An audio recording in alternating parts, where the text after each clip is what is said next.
Hello and welcome to the Great Unexplained Debate. I'm Carl Beattie, your host for the next hour of scintillating conversation into whatever, who cares. Next door to me is Phil Wyman. Who cares about him either? I'm sorry, Phil.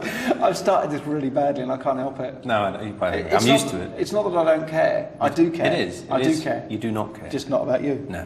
How are you? I'm fine, apart from being insulted by David.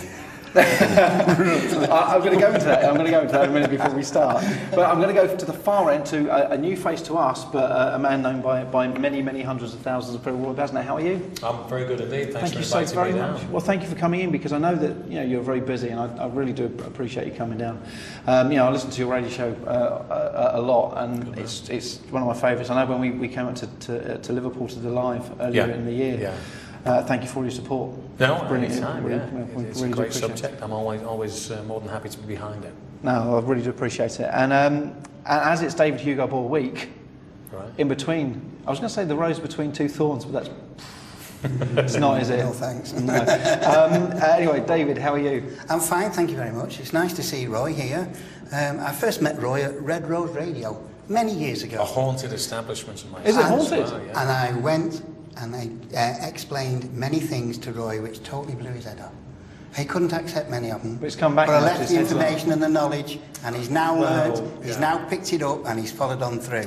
Well, so it's a great time here. I'm going to say, let's get one thing straight. I'm still digesting the information. I'm sure you will. I'm not committing myself to anything. I think you've actually followed all the leads. I think we are still digesting the information that David gave us on the first ever show he came on. Yeah, I can imagine.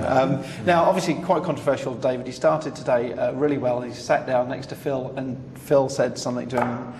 And David, I actually wrote it down because I want to say it said, "I can't help it if you can't understand anything," which set the tone perfectly. So, how do you feel about that, Phil? I'm fine. And I'm not going to hold back now. I've been going easy on it, so. Oh, right. Okay. Well, let's start this on a controversial nature. Oh, stop it! Crying out loud. That's ridiculous. Like you like each other. Right. Let's start this as we mean to go on. 9/11. David, I'm just saying 9/11 and throwing it over to you. Very interesting and the most important topic that we've all seemed to have partly forgot. 9/11 was the key to the war on terror. It's the way the world is orchestrated today. It's the part of the Great Unexplained Debate. We're just talking about 9/11 at the minute. Now, you've kind of I know we've cut you off halfway through what you were going to say, but you can get back onto that later on. Now, Roy, what's your take on 9/11? Also, what David was saying. I think there's a lot of unanswered questions, and I think a recent poll over in the United States actually indicated that a lot of people, quite a significant amount of people in America, do believe that there was something in it, not necessarily that it might have been an inside job, but we're not being told the truth in that. And I'm probably in a no man's land on this because I do feel as though we aren't being told the truth. Now, I'm very interested in who you said the Illuminati. And that's a very general term. Who are we talking about? I mean, how could you put something like this together? Are you saying, you've given us what you know so far, are you saying that all of this was planned? Yes. In exact detail, that those planes knew where they were going to go? Exactly. They were guided in by wire from Building 7. They were guided in by wire? By wire from Building 7. What do you mean they were remote controlled? Well, it's my belief that there was not people on those planes, though that we have just been told by somebody who's assured me as a witness that there were. But when you listen to the live broadcast at the time, and you can't change the live broadcast at the time, forget what comes afterwards. Which said what? And it says that the planes flying in the towers had got no windows. This was by a CNN, and there was also another one at the same time, live broadcaster who said the planes had got no windows.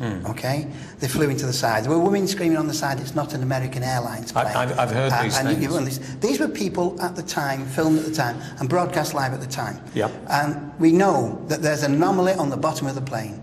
And without doubt, that is sometime we you know, can see it from 4 televisions. I'm a bit concerned about your turn of phrase. We know. Well, we all know. If you look there, you can see it. Well, we can see. Unless you're an aviation expert, you don't know what that is, are you? But I tell you something. What we do know is, if you look at any of those 737 or 757 jets, none of them that's in service have that on, except for the military. David, can I pick up on the point that you made then about and I have seen those live broadcasts, by the way, where people turn around and say that's not a United Airline. I have seen that, and I've heard probably about 3 or 4 people say that on the broadcast. However, when that happened, thousands of people saw it. So if you think about it, the probability of a small percentage seeing something that might not have been the case, you can rule out those eyewitness accounts. Those eyewitness accounts. Why haven't thousands of people come forward and said, yeah, that's not it? Because thousands of people, at the time, many weren't looking up there. There's lots of them that watched it going in. There must be hundreds of photographs from other people that are taken. Look at some of those photographs. Some of them are available on the internet, and you can see that there is an anomaly that should not be on the bottom of that style of plane in that area. And what does that mean? And the nearest anomaly that you'll find is on the military planes, which is a pod that contains either bombs or missiles. And that is confirmed by the follow-up frames. When you get the frames of the second plane flying into the tower in slow motion, right, from the pod system or underneath system, you can see exhaust gases as it gets very close. You have to get the Pro and slow it really down. You can see the exhaust coming out. And as they're coming out, you can see from one particularly on the side, you can see a streak of white lines, which of course is the pixels. But moving at that speed, you're not going to get a clear picture from the side.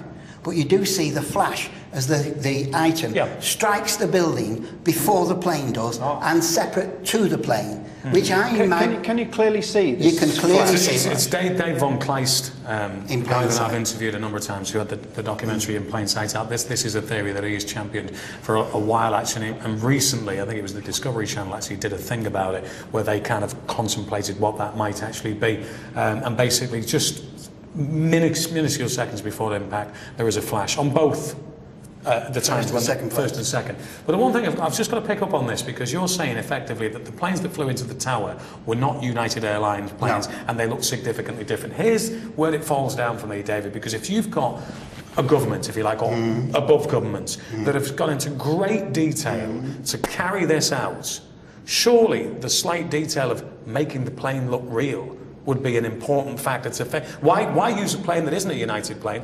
Why don't you just put false stickers on it? Because all of us out there were all being kept at full stretch, keeping up with the Joneses, making sure you can pay the new outfit, all kept away from sitting down and working out how things work and how things have gone on. Do you know one of the big things, though, David, that I've got to pick up on this? And we've spoken before, and I've met a lot of people who, whenever something like this comes up and you talk about a covered-up, they say, the media.